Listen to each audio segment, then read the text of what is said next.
function si pangthokulagadabani haibagi matung ina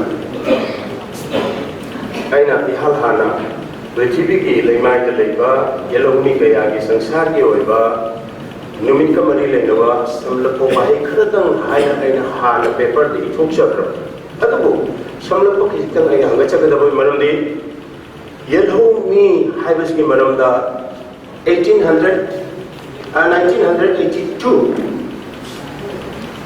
da ihalhana United Nations da changat kiba Morkhara Kamala United Nations na adubo ay mo tadi sita nate asigi mamang dagi yamna kuinagi mamang dagi Yelhoumee singular problem maya kudong shada mo maya masik khana na ba United Nations da kanna fusion basai fusion ko safu kaya adana maramo ina 1982 da United Nations na local tabaya da ba Madam Amukoiduna, local Apodaki, 1994. The whatever is local. Both neighbor is on Hinkat Lapa. As in a single Mayama Sipu, the United Nations key water from a Siputor. Some of the Hajarabada, Equiki, Prithvi Ladiba population, Miyama Sigi. Sharuk, I go to Sumna Harabada, million Shahung Gudrati, Yelhoumee. Prithvi the Ladiba, line of Bakova, poverty line of Baka, the Lady Mioshing a set, Sigi Manunda.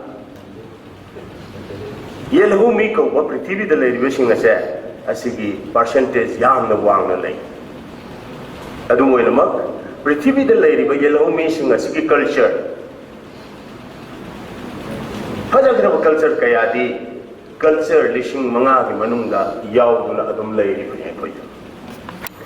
MEITEI loan natraga MEITEI loan koba, Natraka Manipuri loan koba loan asher, Nasi, Sahi, Nifu Shura Pavada, Shidul the Disambiraga, Ekoi Sideda.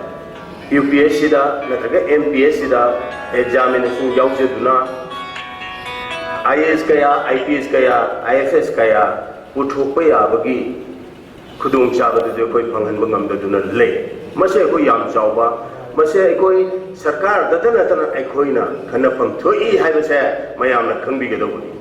Maramdi uthoiba loan ase mase koi sengna khangba tai, khanghanna honaba tai. मसे communicate tone बहुने बताए वपुंग फाव literature पुथोंग ना बहुने बताए लोइने ना अकोई के हाना की Manipuri loan को फजखरबा loan असिगी फजखरबा literature मयाम असिग लोइने ना चटना ना बसो को ना बताए हाय रिबस फजखरबा लोन चट कया असे मसे मांग की बतारगसु हेना अवा बतागदबा लिटरेचर द को ना यामना अकोई थीरुबदा अमुहन्ना अकोई थीरको मतमदे यामना वागदबा Maram kaya sudlay.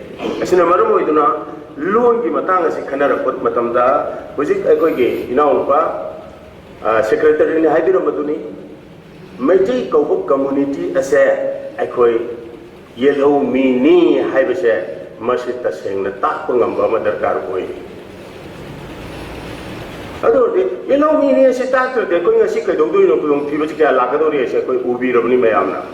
Aikoy ki Manipur ko bole ba pisak pik pase masigi ya si de koi river courses turin na chele lambi me am lok thokpio sem khri lambi me am lok thokpio wetland kaya lok thokpio loktak lok thokpiro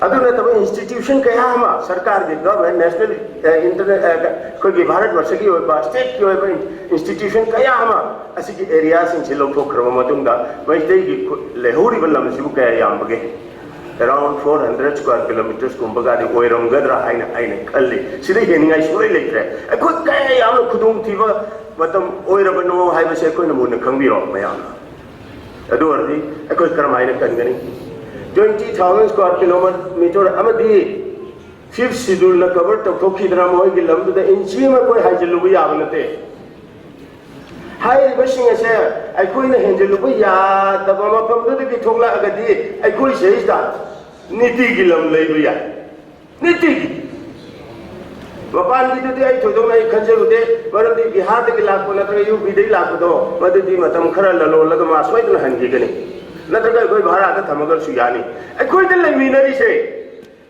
अखोइद लेमिनरी Kangu सिंचे 20,000 square metre दा ओइना 5th schedule में चंद्रन लेरिबा मियोइ सिंग असे सिदगी मखा दा लागा अखोइदगी लेरबसे मसे अखोइदगी हेन खुदुम थिबा म ओइरबना अदु अरबी अखोइ यामना खनथबा याबा अखोइ मसे खनबगी नत्रगना अखोइ मैसुबगी वाफम नचदे सेंगना अखोइ इसाना खनथबा याबा वाफम ने कोई मैते मिसासिंगी यामना लाइबक थीबा हाइगद्रा अखोइदा करिगुमा इंस्टिंक्ट कम लेजे यामना पुक्सेल चाउजबा हाइगद्रा पुक्सेल सोनजबा हाइगद्रा ngasi awangom da chapio अखोइ टेंडोंग यान यो पदगी दी अखोइ की लम दु लेजे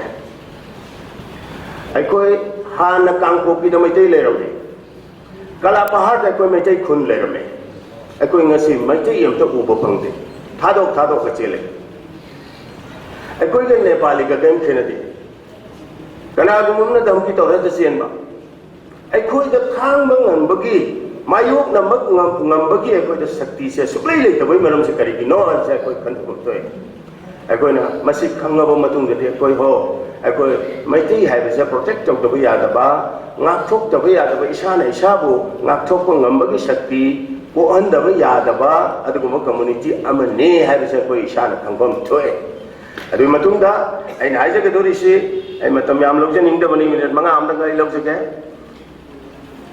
मैथै नतबा मैथै का खुंडा कोई मतेंग पांगम थोय मरमदि मसि तौद्रगदि अवा कया कोई थोंनरप याय मरमदि अखोइदि तंगाइफदबा मैथै की तंगाइफदबा अखोइ इसाना इसाबु ngakchadaba yadaba matam ama अखोइ लाए अखोइ चौरंगना 400 स्क्वायर किलोमीटर एरिया गुंबा अमा लेरंगनी मदुइदा कोइ लौसु उदोरिने लेफमसु लेदोरिने स्कूलसु सादोरिने अदो दे कोइ कराइदनो कोइना पाइदनो लेदोरिसिबो अखोइ पाइदनो लेफमसे अखोइ लेफम लेते अखोइ कराइदसु लेरुपम लेरोय कनाना सोय कोइबु अखोइ की लेफम पिरोय संजफम पिरोय अखोइना इसाना इसागी मफमसिबु गंजफम थोय अदना कोइना सीएडी ओजेसनो Citizens Amendment Bill, natragana registration for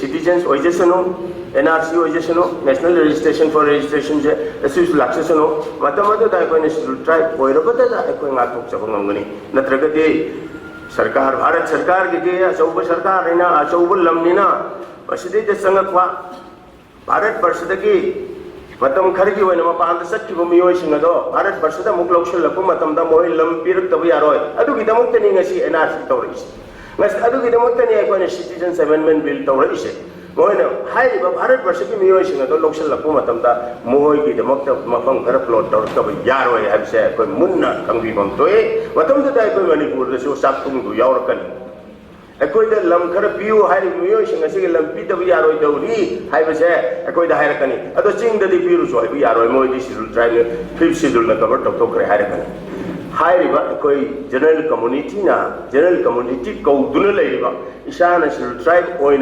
ओइदुना लेरिबा अखोइसे सिगी लम सिददा मोयना मियंग तारकनी अदुगा अखोइना बिदबसु ngamaktaba याय अदुगी ममांगदा अखोइ यामना चावबा खोंजंग अमा चंगसल हौदबा यारोय मसे थिंगौदबा यारोय अरोय बदाइन हाइजगदबदे अखोइ की सरकार असिदसु मैथै ngahakki सरकार नते अखोइ सिस्थ कम्युनिटी कया न पुनबा सरकार न मसे याम फजन मियंग ताबि खम थोय अदुगा होय सरकार पाइबिरिबा ऑनरेबल चीफ मिनिस्टर नसु मरमदि अखोइ सरकार यावदना अखोइ करिगुम खोंजंग अमा चंगुबा यारोय सरकार याल हानबद वारी सानबसे दरकार होय अखोइ सानदुना त लाई अदो मांग ngамद्रगदि हुजिक अखोइ नाउ कन्वेनर अदो हाइबिरमी दुनिया अखोइ तोंगान खोंजंग अमा चंगसिलप तारगदि अंगांग मचागुमना अखोइसु लानजेनबा हाइबसे अखोइसु यादब यारोइदब मतांग लागदौरि अदुना मसे आइदि तसेंगना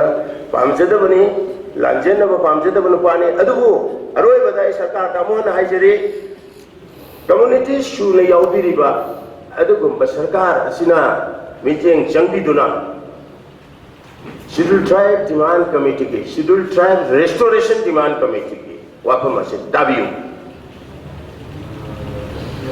matungda lokatpam thokpa wapam lokat biyo achumba lambi de sanction biyo MEITEI community ko kannana bohona biyo MEITEI na tajariba kagi yam pik level lamasa masi ko kannana bohona biyo haiba wapam ase thamjaraga ei matang sida tension jane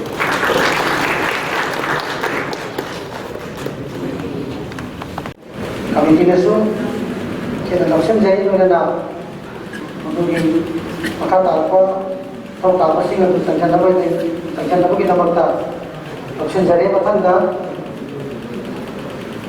Hauja Saluda Demand Committee ki advisors ko ibili ba kami gani aduga koi abili ba ko na magta bising jari ba makapti koi dalosi koi senjari ba ko ba kita kan apa terjadi pak kan saya nggak tahu dari orang orang ini kita mata dua kita jangan tahu mereka yang pura pura apa begini ya dengan sikap yang asal yang waktu coba yang ini adi berapa kita haji haji try teman adi lain itu saya buat yang bertuna kita training sampai itu su bagi advisor Mausana sarapna phajana thambire te na phajana ayo kambaroi aduna aina Indigenous language asida aina sahi aba ise tongdarpa adula maya banga thakje jada ba so ba sin jam jada ba ofu jada ba singna kari waram gada ke ase koi khallaga tor palina ai koi asin ba bodi ne loje koi language si koi na sahi kuri matlab language Second warapa ni khara khaktana ngang jabal language si oi wada average no language kya kya si ya hai world ngang ibal language na sa major language na taba ke par language ni khara ngang si sum every day si jala pa maya mangwe man puri khang ram legani yan su lagi language kya si jala pa oh ayo mama ada kita mau makan language sejauh language itu dah koi third language tu Manipuri loan hai tare koi di macam asina bagi nama ya asina so hari aku khangna budi Manipuri hari aku khara nanti Manipuri hari loan lagi hari itu sudah su itu loan hai belai Tangkul loan hai belai juga Kavri loan hai belai Manipuri hari loan lagi hari sih fake aduga dokumenta apagi official bagi Manipuri ada sudah ada Manipuri language asisu compromise atau formulanya lokasi Hajing era jagadu jate nate baru sarkar na jibte tahap keraba lebak se ayat sonda se tribe sonda laksa roi ko adu le ya hai dis mayam ya hai na adu gai tu roi ai na bagi suai advisor ni adu kai member suai mana kena advisor natra pe thiga le apa adu advisor se thiga basum la ai thi grab le member ne na ko member da chinta na kanoni ka hai sai moi ki member se member ni perhaps oi le mana ada lagi orang betul dia full fee piraga ai member wajar ke na koi kira pada apa anyway adong dalam seroi harusnya kita lagi ba sahabat keraba nation sing asina ai wajani wani ai jadi si sahabat keraba nation sing asina mokoi angang kari loan lai takti ai koi si baru si yang British makhluk leram bang, adi Manipur su British makhluk leram bang. Orang betul na apa English ngambil wani English ki through dah pernah. Aku ni knowledge pun maksi English ki through dah apa kita bisa. Anak orang mana French ki through dah Russian, nakaga Sanskrit dah tahu ya. Aku dia tu hai tapi English saya belum saya aku tak ada kena kam dia tu pun. Oi, adu loan dah ni pun tak.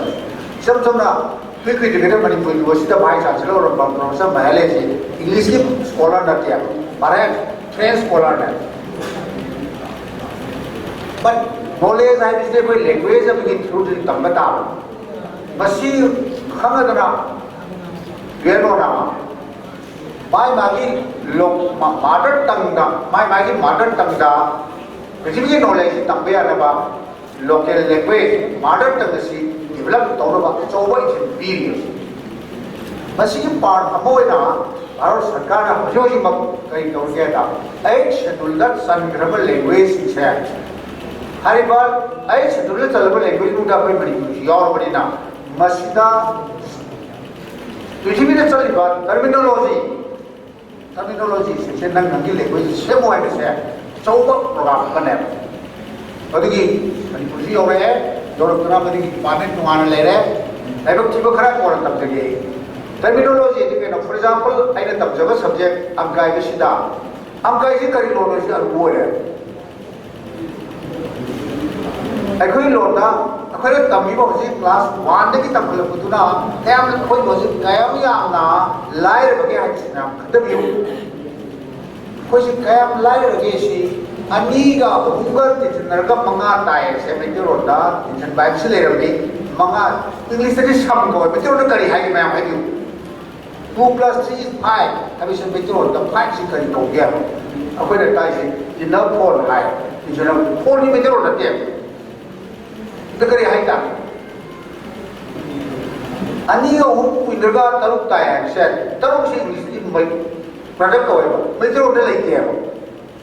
Putting for high, Kaya liar of good language.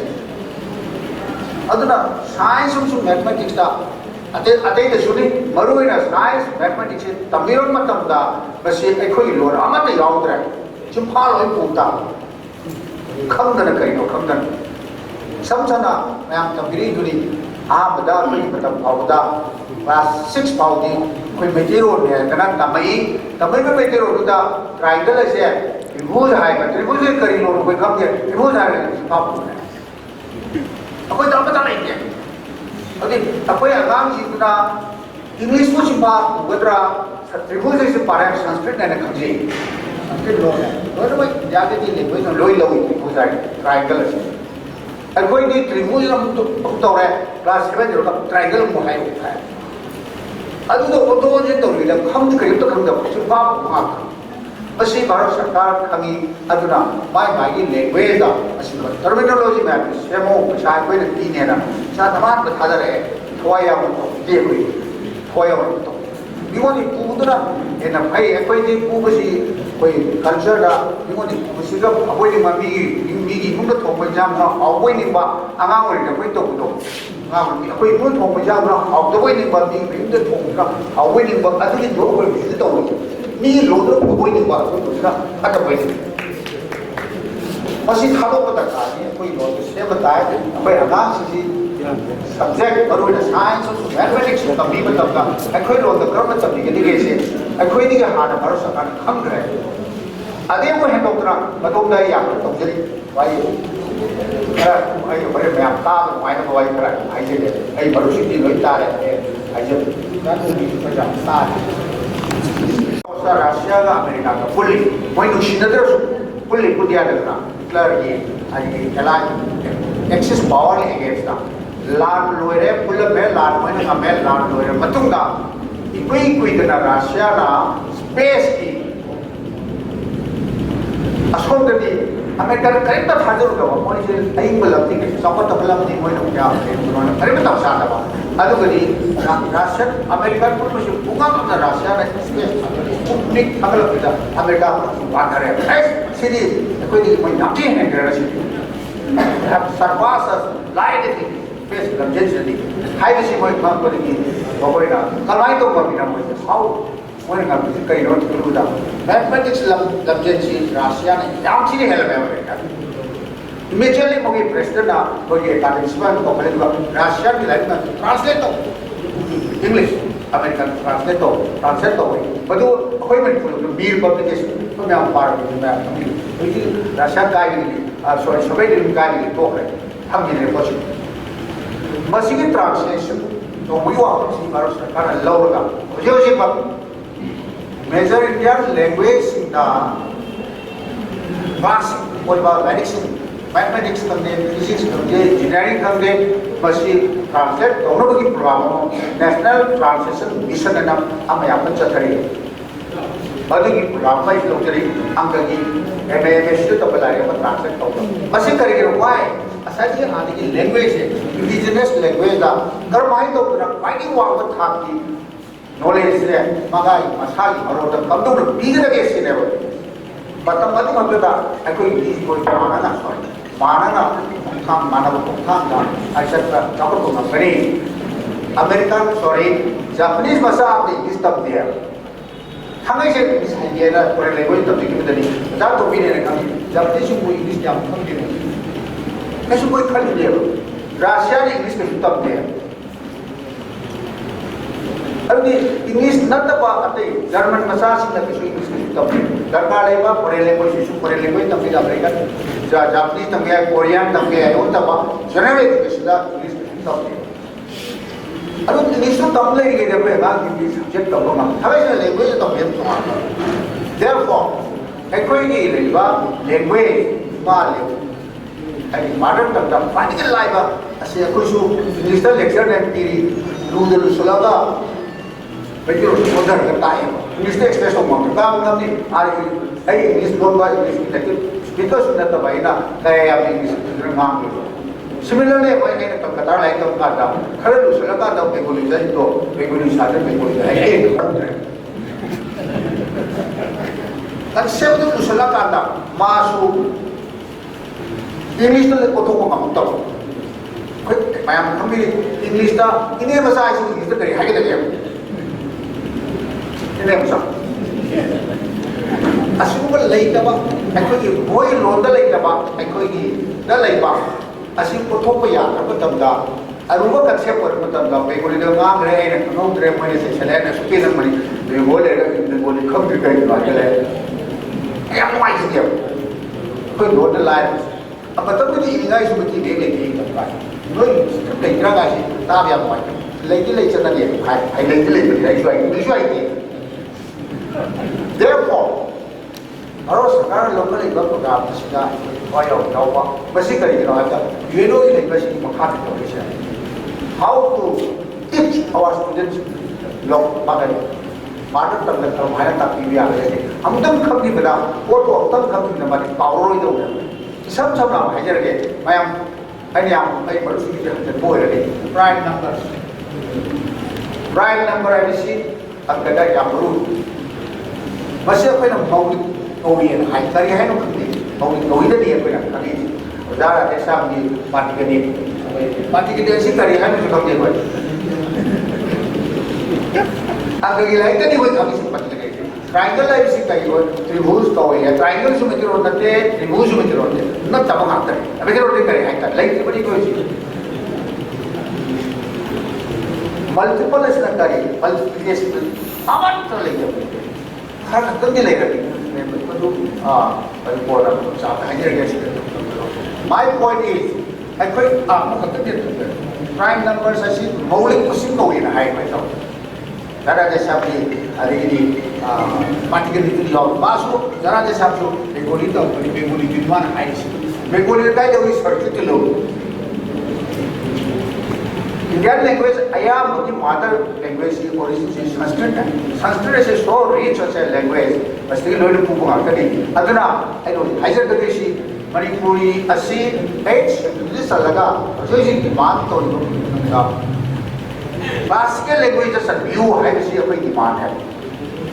Classical language in India, like a computer language, term of the month later. I don't know what the country, and Tamil classical.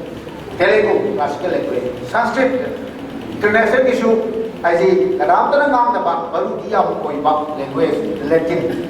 Just like the Ramdana Nam originally Tangaiphadaba ko kamulola bihai ko su Sanskrit that language means Ramdana Londra Barudia Oibagi Sanskrit. Similarly Latin. This scientific term is Greek Latin. Greek Latin ka anji maning mamakan apa ka sa term Sindari si grammatical language ko ito. ꯑꯔꯣꯟꯕ ꯃꯤ ꯑꯃꯇ ꯂꯣꯟꯗꯦ ꯏꯟꯗꯤꯌꯥꯗ I don't know ꯀꯌꯥꯝ ꯆꯨꯝꯅ ꯈꯪꯗꯦ ꯁꯪꯁꯀ꯭ꯔꯤꯠꯄꯨ ꯂꯤꯡꯒꯥ ꯐ꯭ꯔꯥꯡꯀꯥ ꯑꯣꯏꯅ ꯏꯃꯨꯡꯗ ꯉꯥꯡꯅꯔꯒ ꯂꯣꯟꯕ ꯖꯥꯇꯤ ꯑꯃꯠꯇ ꯂꯩꯇꯦ ꯃꯥꯅꯦ ꯃꯌꯥꯝ ꯃꯉꯣꯟ ꯌꯥꯎꯔꯗꯤ ꯍꯥꯏꯕꯤꯌꯨ ꯂꯩꯔꯦ ꯃꯉꯣꯟ ꯌꯥꯝ ꯈꯪꯒꯜꯂꯤ ꯑꯩꯅ ꯈꯪꯕꯗ ꯁꯪꯁꯀ꯭ꯔꯤꯠ ꯂꯣꯜꯂꯒ ꯏꯃꯨꯡꯗ ꯉꯥꯡꯅꯕ ꯖꯥꯇꯤ ꯑꯃꯠꯇ ꯂꯩꯇꯦ but one of the most richest languages ꯃꯁꯤꯗꯒꯤ ꯃꯌꯥꯝ ꯂꯧꯔꯤ ꯑꯗꯨꯅ ꯕꯦꯡꯒꯣꯂꯤ ꯍꯤꯟꯗꯤ ꯑꯃꯠꯇ classical language ꯃꯔꯝꯗꯤ classical language ꯃꯇꯣꯝꯗꯒꯤ ꯑꯣꯏꯕ ꯃꯥꯒꯤ all independent ꯑꯣꯏꯕ structure ꯂꯩ ꯑꯗꯨꯒꯨꯝꯕ ꯃꯩꯇꯩꯂꯣꯟꯁꯦ ꯑꯃꯔꯦ ꯂꯧꯋꯤ ꯑꯩꯈꯣꯏꯒ ꯍꯤꯟꯗꯤꯗꯒꯤ ꯋꯥꯍꯩꯗꯤ ꯄꯨꯕ ꯌꯥꯏ loan words mayam puba yai koina but why nataba structurally for example I point to the example da this is the boy who left his umbrella I this English ado koina masi nu pamsa sini sati do ba hai ba adi nu pataka ho ga koina sati nu do ba nu pamsa da sini hai ge mobile कोई structure पूरा के नहीं आई language ये sort आते आई translation कर तो उधर तो मैं भी वाली I am not an expert in आई ने थेरेपी टर्मिनोलॉजी परमानेंट एक्सप्लेन करती है इतना नंबर से या मुझे उसकी चुनजरी है ये बात है कोई साइड में कोई अगर कोई लॉन्च है बस ये कोई ना लॉन्च रेडी साइड कोई ना मैं के लोन हाई से मैं के लोन बनाया पा मैं तो लोन ही होती मुस्लिम चीज़ loan tribal culture moi kasan communicate to loli alga Manipur gi dala pa maya ai tare moi so tu mitiro loli to na mo karbar ya na ba but moi le di mitiro gi terminology se mo ngamo ya mitiro gi terminology mitiro lo miti khoi da ne ko de se di ko de se mo do da ko ni mo na ngai le so dia na le terminology si group to badar gane translation to badar gane ko language je masi to ro matam da classical language that salakpada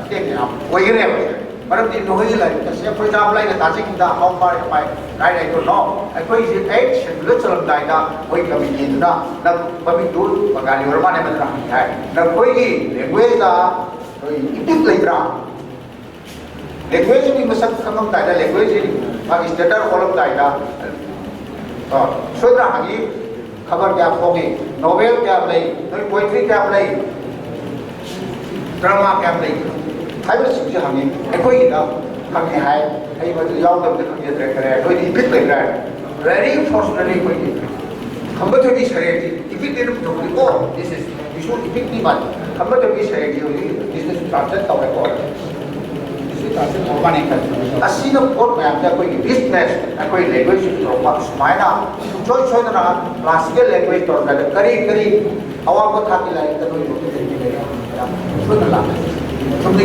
koi na ta ba se angada physics da chemistry da kari noi lo da lai ba hai so na ko ya therefore koi indigenous people koi na indigenous people koi gi le ko ma sai koi gi zara se are am zara se na hai gi na da hai ji moi da hai ko logic se ni who are the scheduled tribe se kana ma they are the indigenous people scheduled tribe se indigenous people they are having conversely indigenous people put a high degree indigenous people put a somdana scheduled tribe put a indigenous high indigenous put a scheduled tribe high degree asi high issue no hai indigenous put a scheduled tribe high degree koi shoi na yaw raha to ye moi na indigenous put da scheduled tribe karano scheduled tribe are indigenous people, not vice versa. But I should not be indigenous. Therefore, we should be the scheduled tribe. This how is your people? And this is vice versa. Now, together with that, tribe, and you have this normal misconception. Amana, a side,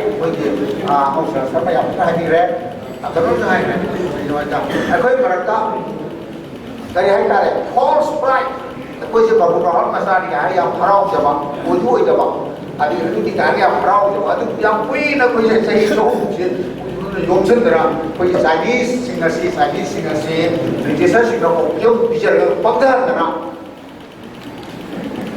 तो वो तो माना अदुको में आना पक्का करना कोई ले रुक ले कोई वो तो कोक कोई असोबरी का नहीं तो मसाली का sau đó cái bọn sau cái lúc sẽ chụp bật anh tuy cái cũng hả rồi apa kok tas atau grup tiga aku om dah false pride apa dah lalu so you should put dia apa mesti tu kata aku meaning aku indigenous aku amaro jadi aku sinau le but pride na moi thadok se Christian lo jadi moi hari tu saya thadok kan aku ni tahu dia betul Hindu orang so aku tahu dia angang ko jadi kita kari rồi đó bạn Hindu chỉ đọc sai lại, Meitei chỉ đọc sai lại, anh em. Anh có cái coi đầu này, anh qua cô cái số số đi qua số của anh đâu đi rồi, anh ta thằng đâu rồi nó bằng này hao, rồi đâu, coi rồi đâu phải. Cái đó nó bị gì đấy coi gì. Cái gì đấy coi đâu bị gì đấy, coi nó là rai, nó không được, mà phải học, coi là số cái gì hay cái gì, rồi sao nó chỉ cái tài, mà chú có gì cái gì, anh nào, together with that, when I get again. Together with the language was my interest. No view, language is here. This is our duty. Niya mana koi language. Atok pa, abat na koi language. Sa kung ito biro ko yung pinagpapata ba rin na. Thank you very much. Happy with the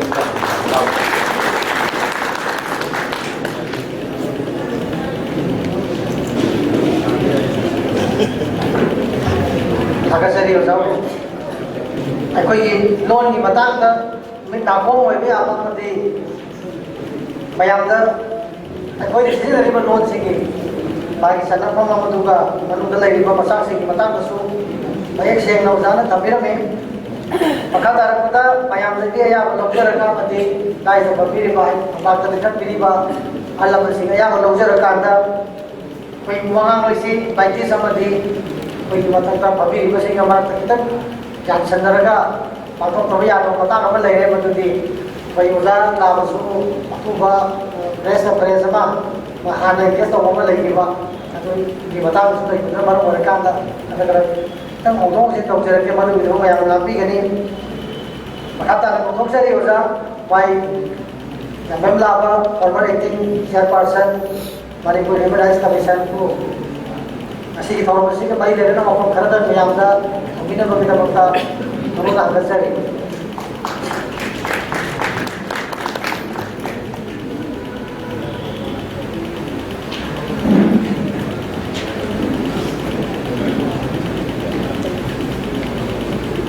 Guys,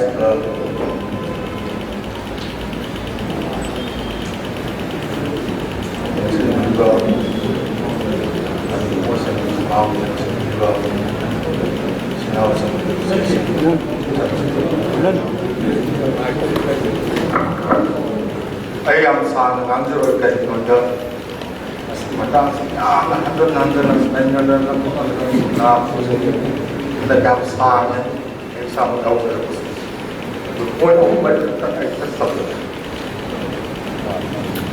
ama with the last thing that I had to give Sunday me ma di aksam jo I had to Sunday me ma di chin no sale na one Kitang on the yard to go to quickness.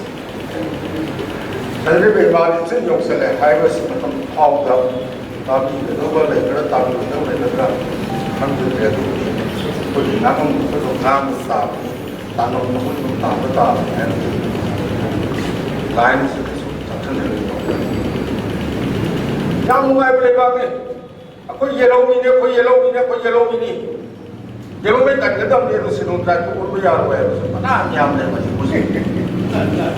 Yes, tu Yelhoumee no tu sinun terakhir.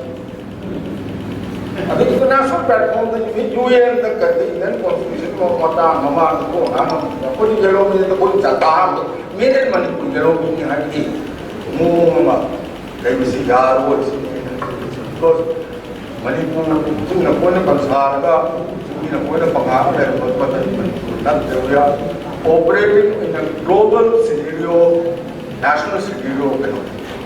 Kalau itu payah sekarang, jadi payah sekarang sekarang kasih pokok yang, yang loh itu tanggal begini jadi awal lalu yang, pertama dapat pani sangat ya, kalau lebih ya, ya kini sangat ya kini aja.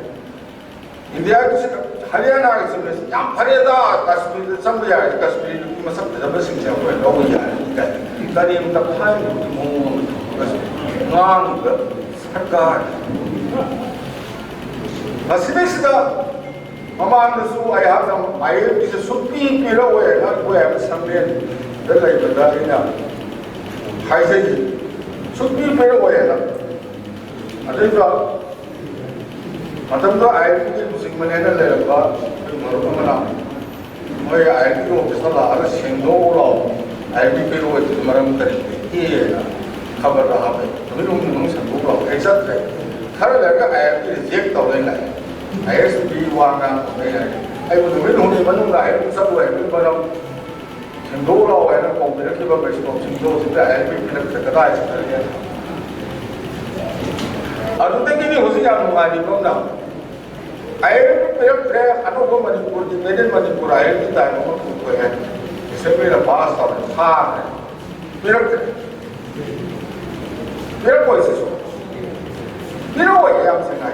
I say it's better by a big platform of 2 or 1 hours I do, but I will stop myself from practicing in the public forum of any public opportunity. I just said, can you know the Manana, the Tangaiphadaba platforms in Bharat, the Marat, Durga, Statue, Akhan Bharat, and Kabul, Remun Bau, RSS, Tangaiphadaba was in Yelhoumee and RSS team. Akhan Bharat in Meerko, and the Karaka, little baker, Heka over them down, Durga and Martin. और बकांगों से ना Bharat bye Manipur bye हमारो BJP ने bye में से RSS bye में से खंड में आता था इन द एंड मुझे संघ के परिवार की संघन का यह हाई की है वैसे मुझे अरोग से चाहिए मुझे तो नहीं मत हो यार नागपुर का यह हाई के ऐसे दिल्ली में ताब है स्वाय जैसे तो मैं मुझे प्रेसिडेंट में असीकी बस सरकार से का Manipur the Meetei Changlen Yelhoumee and Combine Takana Yam the Turibu. Kashmir the Meetei Changlen Yani and the Yelhoumee had Darkani on the Singa of the Wisdom. Very simple question. Those in the Yelhoumee. What if a point that they were not had died? She kept it to be Makada, that all was in the Nato, they wrote him. Kalau Roy has not most kind of Canada, it was the Lani Palo, and had Asian highway hunger and Iran of that. Masina Lago is population like the Natana, migrants like the Natana.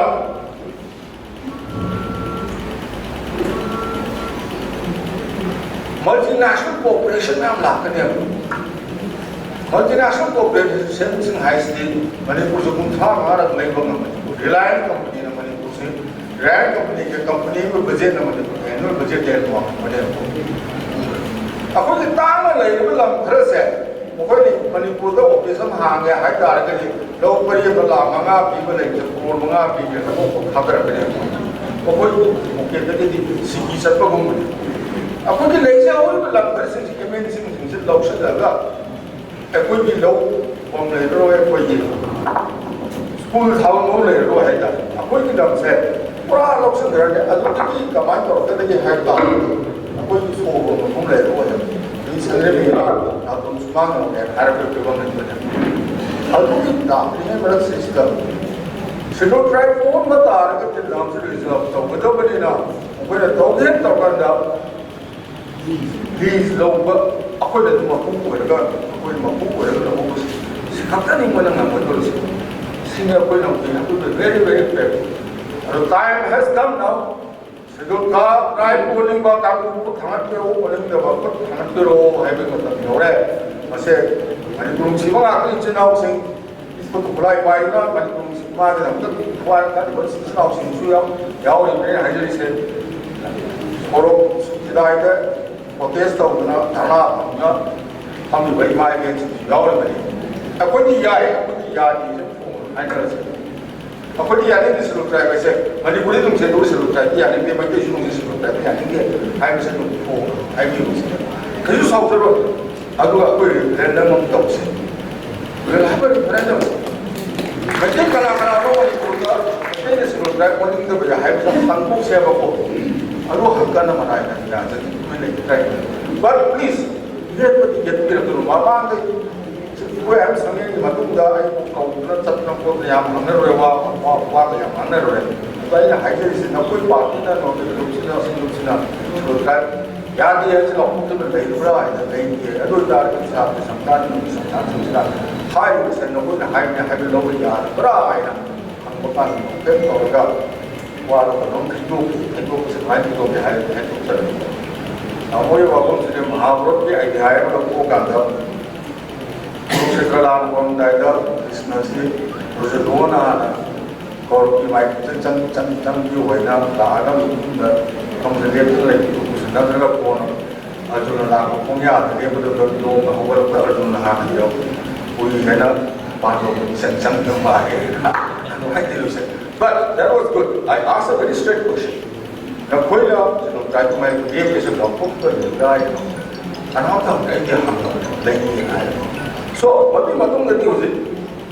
So, don't try to make it cancer, toxic, I saw him.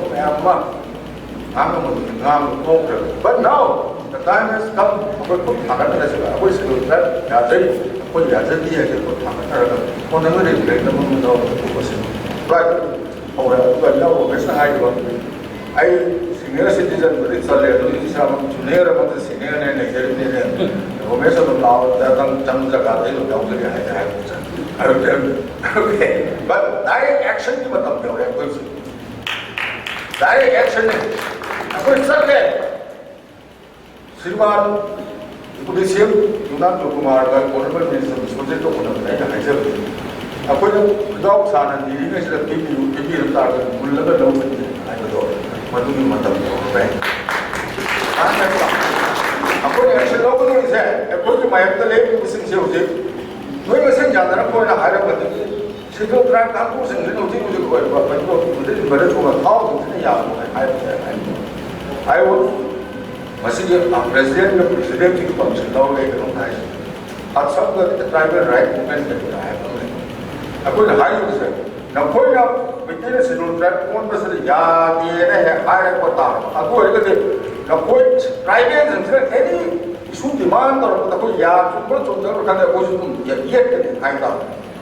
We will oppose any move which you say. Nak kau tribal any demand lah aku nak aku nak pakai aku itu right and because nak kau mari apa kamu ni itu penting demand kamu na. Moi dia loh sabun loh dia tu Manipur सरकार ने 33% दूसरे लोग ले जाओ है पर वो मैंने भी दिया था हमको से वो भारत में थोड़े काम कराने में आने का आएगा स्टाइल वो बने अब कुछ ये लोग बांधम दी मैंने होना है ना जिरी बांगा साबुन गाड़ी से जो देखा आकार से ये कौन बंदा पर वो मतलब कोई को दा बेंगोले ला आका सामने ला आकार कार हुए हैं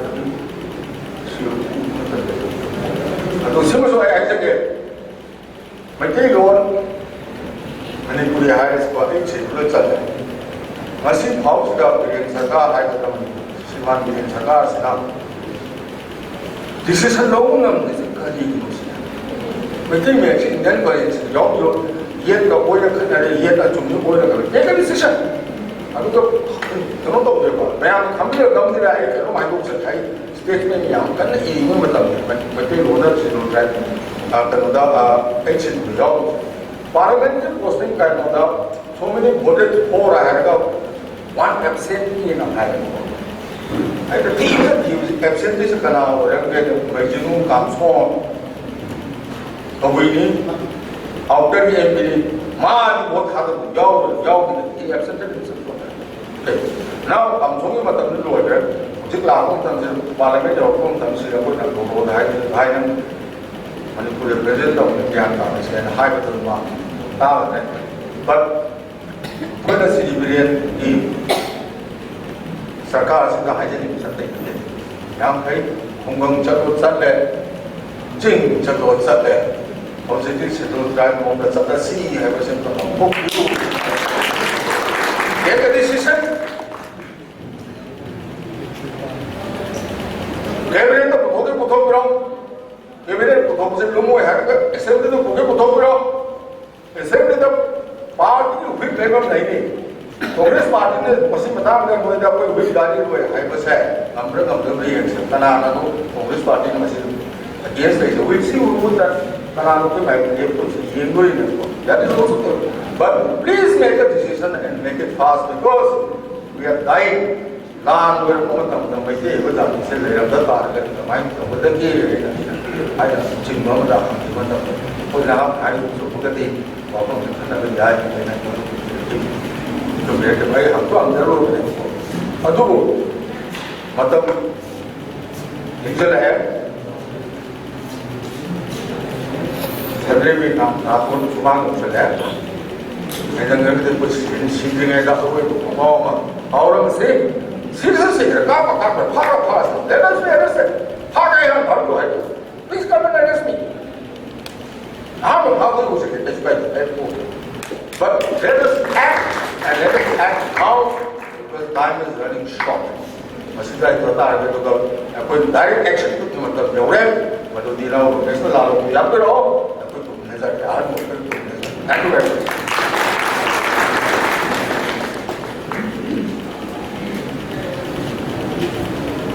Thakachari yamna nauba tama masu kasi pangjai maramdi aikoi na Yelhoumee ni sana Meitei na nauba se made in Manipur according to other law ga tumina masi aikoi da aikoi gi nungai ba hai katra aikoi da nauba mayon somna bagi wahi ma oire na laujai makha tara kota waja Uzi senior advocate Oibagi Manipur High Court di Oza Irong dari Kumagasu masih gitu masih kembali dari ngomong kerana hampiran nama kita bertahan karena agak cari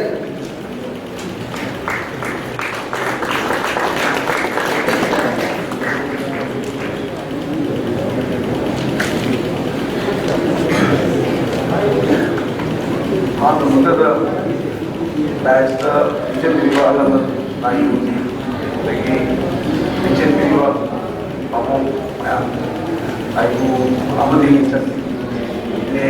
sini kau yang perlu ayu topik sih dah boleh kerja saja malam ni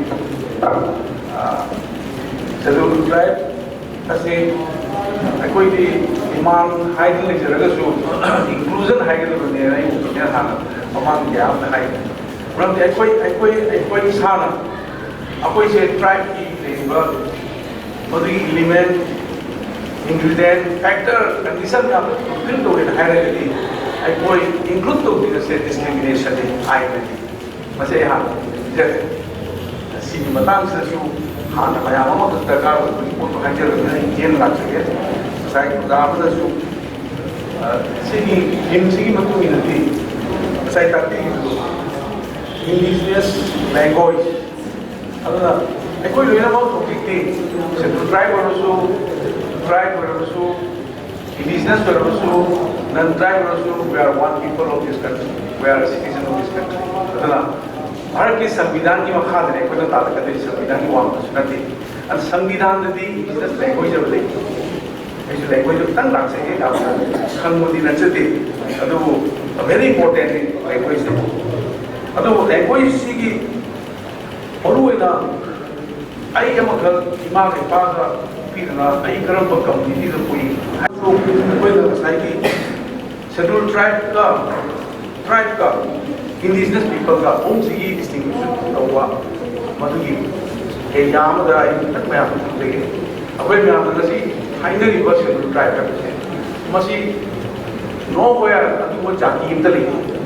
Scheduled tribe हो जाती ताबी है उनको में आप ताबी scheduled tribe होते कमाई तुम line हो ऐको कि भारत की संविधान सेम नहीं था अतुम ब्रिटिश इंडिया वाली था इंडिया से इंडियन कॉन्स्टिट्यूशन में सी 1950 डिग्री चली से सी मामला 1911 1935 में आम नहीं अतुम ब्रिटिश ना पान मतलब तो कितना बैकवर्ड हो गया एरिया मतलब तो एरिया तो लेकिन में आप चिंता Apa yang identity, language, culture, tradition, all over the world. Protect the Muslim people. Aduh ini schedule area ada lagi tau. India ni constitution semua kanda. Madu ini tribe ni apa sih tau? Schedule ada lagi buat area itu schedule tribe. Schedule class kita. It's very important. There is no such community as scheduled tribe or scheduled caste. Either the area backward area, economic, education, social, Manipur Mamsi to Yena Tokini, although I quite my day. I never reported a quick tribe and said, I what we have done. Partisan, Vidana would be the commission shaming. Scheduled tribe is to commission late, national commission late, scheduled tribe is to national commission late. Commission singer said, Matam you will revisit the web. Although Madugi Madungina, there will be what I say, include over, exclude over, Yahi Potion Lake, why not? I went down the farm already. As I kept in room and I feel see the Miami, a majority of the political will, the political authority put the lady. The British short of Puraga, temple that's another question to try when a farm was a good over them. It is in the hand of the political will. The Purina, the farm of Tugina. Manipur assembly or Purina, which means the Yadre, Simtana, do. I quit Yan Tamina, one of them. I let you know, I didn't believe. The tribe had the term said, traffic with them said, must be minor, utter Kerala in the power like to be, minor divinity, settled tribe, semi tribe, and then indigenous. I give opinion, then I know scholar Kerala to Germany, Miami, midnight, Pang Ram, which machine was it, totally what. Settled tribe, in the other river, Miami, in that constitution. Now, I go to the Supreme Court in specific way to hide in a day. Can you matter of the referred provision to traffic case some of the high water? Simona, Supreme Court Supreme Court order to the say, must have an interpretation over the money areas, the context, the material fact, don't say. Aduna, masi dono function ulok dia aduna bena madu kari ratio decidency or with the dictum kind of play for interpretation is a very important role in the operation of law. Interpretation that how expert advocate amana termine case it depends on interpretation, it depends on the persuasion. Adu intention में हम legislature में हम intention effective में हम legal account adu Supreme Court की judge the majority expertise that depend on. Aduna, okay, for the Indian constitution, Yelhoumee, scheduled tribe 42 said, Sumaina, Basita, constitutional facilities, the village, for the TV Yanavani in a high way.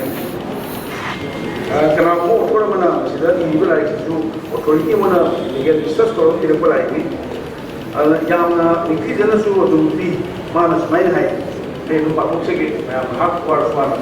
Tang is what I need for seeking topics, seeking to the guy. I will open it. I am the for administrative purpose, the term scheduled tribe has been used in India to grant them constitutional and the policy privilege and the benefits. Constitution provides for various provisions for scheduled tribe without defining the term and merely gives the list. Constitution the scheduled tribe can say scheduled tribe jati like define it okay. And ashram and height is the mind to grant them constitutional the policy privileges and the benefits. Constitution the Yelhoumee the Aduna Maya Sumata Matanai Mana Parakana the task of the committee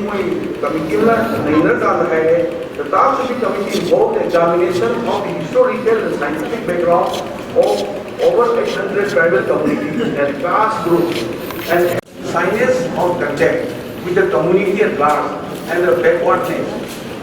And other committee also considered that tribes are nothing was done.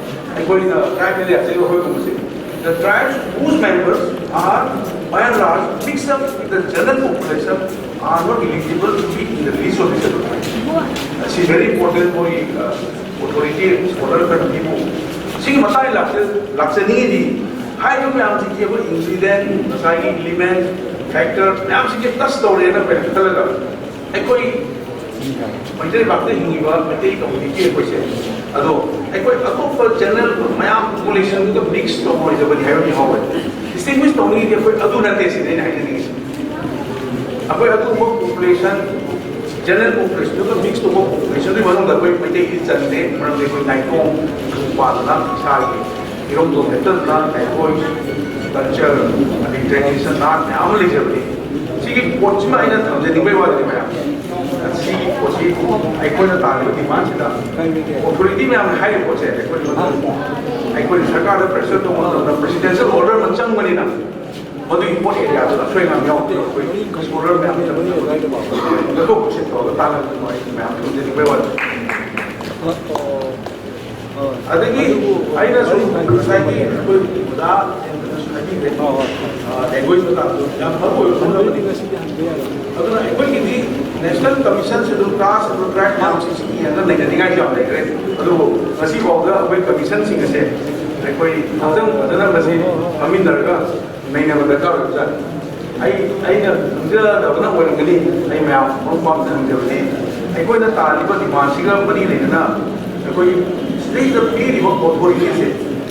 National Commission for Scheduled Tribes है मसी की करी finding हमारे करी प्रोचारों में करी खपा मसी की आई हमसे दर हमसे बने आई मर्द दसु टिंग दर जॉब से उतरे मसी के जाने कोई काम करने से तक तो कुछ बने रहना चाहिए security recommendation is a must under we are demanding within the constitution not beyond the constitution this is very important सी मशहूर मुझे मैं आम थमसे मिलवा अदिके मथंगा अखोई language की problem हम आहिजे बनो very true अखोई मुझे आई इमाई पा है फॉलो करता आई के लिए इमाई पा आई के लिए पिछले नाव में हम तब भी रखते हैं लोन से very important but मुझे वो याद हो लोन तब अखोई ना चेक शू सासू लोन गांग दबा अखोई खाऊं दबे वाली लोन शू दबे वाली अखोई मसाले सिग्नल नहीं है साइंस सिंगर जाओ अदना अखोई की लोन से इंडिया दी कॉन्स्टिट्यूशन सी मनो वर्क करो जो कोई डिमांड कॉन्स्टिट्यूशन दे हम देखो इंडिजिनस की लैंग्वेज में से लेती कवर ने करी ले इंडिया की कॉन्स्टिट्यूशन की पार्ट 70 द ऑफिशियल लैंग्वेज है chapter 1 the language of the union ने नाम जाओ करी है जाओ the official language of the union shall be Hindi in their state सिम याव रे अदुगा the time of the numerals to be used for the official purpose of the union shall be the international from the Indian numerals. Adi close to the young man from Yelhoumee. Masi yamna. मैं आप देखें ना समझे नहीं. Notwithstanding anything in clause 1, for a period of 15 years from the commencement of the constitution, the English language shall continue to be used for all the official purposes of the union for which it was being used immediately before such commencement. Aduna close to the yauriba akoi indigenous language है ना कोई ना understanding है कोई और कोई non लिखे रहे सो संविधान में से कहीं वो official language है सीधे दी English नहीं है रे कहीं नहीं देवनागरी नहीं है रे English से सही इतना होना तो constitution ऐसे सब तो English नहीं है अदु constitution सही बस इतना होना चाहिए can go for a fixation problem with you. Other than constitution, the machine is temporarily halfway over. Other Jammu Kashmir temporary provision of food was made up. Myanmar part and Masaka, Malaya. Very well, I can get a kind of question. Aquina, the city, Yagi officer, list of what constitution they already. These initially for a period of 15 years from the commencement of the constitution. The English language shall continue to be used for all official purposes of the Union and the President of Yom there to President की बहुत होती है बहुत ना तो महारा इतना भी है तो माइंड होता है जम्मू कश्मीर का temporary provision 370 कोई ठीक भी वैसे भारतीय पार्लियामेंट का कोई language English हम लोग है करीब बोलते थे कि भाई ये मुताबिक है तो सही ना है बोलते लाइक नहीं तो then constitution. Aduna, saya pernah tapi nama. Aku ini indigenous language and high resolution very important.